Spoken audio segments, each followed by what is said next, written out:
ఈరోజు మనం ఒక అద్భుతమైన కథ గురించి మాట్లాడుకోబోతున్నాం. దాని పేరు గుసగుసలాడే బావి. ఇది మన గురించి, మనలో మనం దాచుకునే భయాల గురించి, అసలు మనల్ని మనం నిజంగా ఎలా చూసుకుంటామో తెలుసుకునే ఒక ప్రయాణం లాంటిది. కథ మొదలవడమే చాలా ఆసక్తికరంగా ఉంటుంది. వినండి. దెయ్యాలు లేవని నిరూపించడానికి 4 జంతువులు వెళ్లాయి, కాని కేవలం 3 మాత్రమే మారకుండా తిరిగివచ్చాయి. ఈ మాట వినగానే వెంటనే మనసులో ఒకటే ప్రశ్న: ఆ 4గో జంతువుకేమైంది? ఎక్కడికి పోయింది? అవును, అసలు ప్రశ్న అదే. ఆ బావిలో ఏముంది? అందులో ఉన్న రహస్యమేంటి? అది మామూలు బావేనా, లేకపోతే మన మనసులో ఉన్నది చూపించే ఏదైనా అద్దమా? రండి, ఈ రహస్యమేంటో కలిసి తెలుసుకుందాం. సరే, ఈ కథ ఎక్కడ మొదలవుతుందంటే కల్పవన్ అనే ఒక పాతకాలపు అడవిలో. ఆ దట్టమైన అడవి మధ్యలో ఒక విచిత్రమైన బావి ఉందన్నమాట. అది చూడ్డానికి మామూలుగానే ఉన్నా దాని వెనుక ఒక పెద్ద రహస్యమే ఉంది. ఆ బావి పేరు సచ్ జూట్ కా కువాన్, అంటే నిజం అబద్ధాల బావి. దీని స్పెషాలిటీ ఏంటో తెలుసా? అందులోకి చూసి మనం ఏదైనా అరిస్తే ఆ సౌండ్ వెనక్కి రాదు, ప్రతిధ్వని ఉండదు. దానికి బదులుగా మనలో మనం దాచుకున్న నిజాలు బయటకొస్తాయి. ఇది మన ముఖాన్ని చూపించే అద్దం కాదు, మన ఆత్మను చూపించే అద్దం లాంటిది. సరే, ఇప్పుడు ఈ కథలో ఉన్న ఆ 4 స్నేహితుల గురించి తెలుసుకుందాం. వీళ్ళు జస్ట్ కథలో పాత్రలు మాత్రమే కాదు, మనలో చాలామందిలో ఉండే కొన్ని బలహీనతలకు అద్దం పడతారు. వీళ్లలో ఒక్కొక్కరికి ఒక్కో సమస్య. రుద్ర అనే నక్కుంది, చాలా తెలివైంది, కాని ఆ తెలివంతా తన దురాశ కోసమే వాడుతుంది. తర్వాత గోలు, ఒక అడవి పంది. పైకి చాలా ధైర్యంగా కనిపిస్తుంది, కాని లోపలంతా భయమే. ఆ భయాన్ని దాచుకోవడానికి అంత గట్టిగా అరుస్తుంది. ఇక మిలి, ఒక జింక. అందరూ తనని ఇష్టపడాలి, మెచ్చుకోవాలి అని తనని తాను మర్చిపోతుంది. చివరిగా తార అనే గుడ్లగువ. దానికి చాలా జ్ఞానముంది, కాని ఆ జ్ఞానం ఎవరికీ ఉపయోగపడదేమోనని భయం. చూశారా, వాళ్లలో ఉన్న ఈ సమస్యలే వాళ్ళని ఆ బావి దగ్గరికి తీసుకెళ్లాయి. సరిగ్గా ఇక్కడే కథలో అసలైన ట్విస్ట్ మొదలవుతుంది. ఒక్కో జంతువు తమ తమ గర్వంతో, అహంకారంతో ఆ బావి దగ్గరికి వెళ్తుంది. కాని ఆ బావి ఉందే, అస్సలు మొహమాటం లేకుండా వాళ్ల అసలు రంగు బయటపెడుతుంది. ఫస్ట్ రుద్రవంతు వచ్చింది.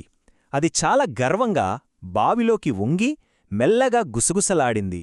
ఇక్కడ ఉన్న వాళ్లందరిలోనూ నేనే తెలివైంది అని. ఇది దాని నమ్మకం.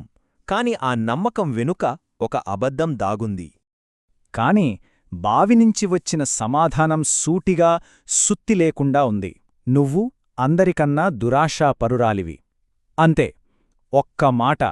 ఆ ఒక్క మాటతో రుద్ర అహం ముక్కలైపోయింది. తన తెలివి వెనుక దాగి ఉన్న అసలు నిజం బయటపడిపోయింది. తరువాత గోలువంతు తన లోపల ఉన్న భయమంతా బయట పడకూడదని గొంతెత్తి అరిచింది. ఈ కల్పవన్ అడవిలో నా అంత ధైర్యమైన జంతువు లేదు అని. కాని అది కేవలం పైకి వేసుకున్న ధైర్యమనే ముసుగు.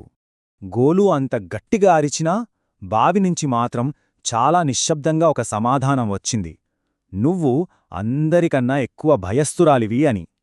చూడండి, ఆ నిశ్శబ్దంలో ఉన్న నిజం దాని గర్జన కన్నా 100 రెట్లు శక్తివంతంగా ఉంది. ఇప్పుడు మిలీవంతు. పాపం, అది చాలా నెమ్మదిగా, భయంగా అందరూ నన్ను ఇష్టపడితే బాగుండు అని గుసగుసలాడింది. ఆ ఒక్క మాటలో ఉంది బయట వాళ్ల మెప్పుకోసం అది ఎంతలా ఆరాటపడుతుందో. దానికి బావి చెప్పిన సమాధానం మిలీ గుండెల్లో గుచ్చుకుందే. అసలు నువ్వేని ఇష్టపడవు. ఇది నిజంగా చాలా బాధ కలిగించే నిజం కదా. ఇప్పుడు కథ క్లైమాక్స్కొచ్చేసింది. ఆ బావి కేవలం మాటలతో ఆగిపోలేదు. ఇంకా ఒక అడుగు ముందుకేసి వాళ్ల భయాల వెనుక అసలు కారణమేంటో వాళ్ల కళ్ల ముందే చూపించింది, కొన్ని దృశ్యాల్లాగా. అప్పుడు బయటపడ్డాయి వాళ్ల అసలు భయాలు. రుద్రకు అసలైన భయమేంటంటే తన సంపదతో ఒంటరిగా చనిపోతానేమో, నన్ను అందరూ మర్చిపోతారేమో అని. గోలుకు భయం, తానొక చిన్న, ఎందుకూ పనికిరాని జంతువుగా మిగిలిపోతానేమో అని. మిలీ భయం, అసలు తనకంటూ ఒక ఉనికే లేకుండా పోతుందేమోనని. ఇక తారా భయం, తన జ్ఞానానికి విలువే లేకుండా పోతుందేమోనని. చూశారా, వాళ్ల బలహీనతలన్నింటికీ మూలం ఈ భయాలే. చివరిగా బావి వాళ్లందరికీ కలిపి ఒక్కటే మాట చెప్పింది: మీరు దెయ్యాల కంటే మిమ్మల్ని చూసి మీరే ఎక్కువగా భయపడుతున్నారు. ఎంత నిజం కదా!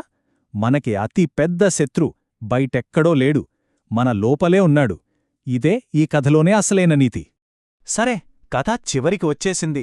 మరి ఆ నిజాన్ని తెలుసుకున్నాక ఆ జంతువులు మారాయా? వాళ్లలో ఎలాంటి మార్పు వచ్చిందో చూద్దాం.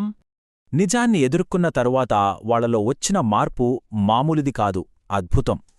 ఇంతకుముందు ఒంటరితనం, భయంతో అన్నీ దాచుకున్న రుద్ర ఇప్పుడు అందరితో పంచుకోవడం మొదలుపెట్టింది. భయాన్ని దాచడానికి గట్టిగా అరిచిన గోలు ఇప్పుడు ధైర్యంగా తన భయాన్ని ఒప్పుకుంది. ఇతరుల కోసం దాక్కున్న మిలి ఇప్పుడు తన మనసులో మాట ధైర్యంగా చెప్పడం నేర్చుకుంది. అయితే ఈ కథ వల్ల మనం ఏం నేర్చుకోవాలి? ఆ గుసగుసలాడే బావి అనేది కేవలం ఒక కథలో వస్తువు కాదు, అది మనలో మనవే నిజాయితీగా వేసుకోవాల్సిన ప్రశ్నలకు గుర్తు. మనల్ని మనం అర్థం చేసుకోకుండా, మనలో దాగున్న నిజాలను ఎదుర్కోకుండా మనం నిజంగా ఎదగలేం. అదే అసలు పాయింట్. ఈ కథ మన అందరినీ ఒకే ఒక ప్రశ్నతో వదిలేస్తోంది. మన లోపల ఏ నిజం బయటపడటానికి అలా గుసగుసలాడుతూ ఎదురుచూస్తోంది? ఆ నిజాన్ని వినే, ఎదుర్కొనే ధైర్యం మనకుందా?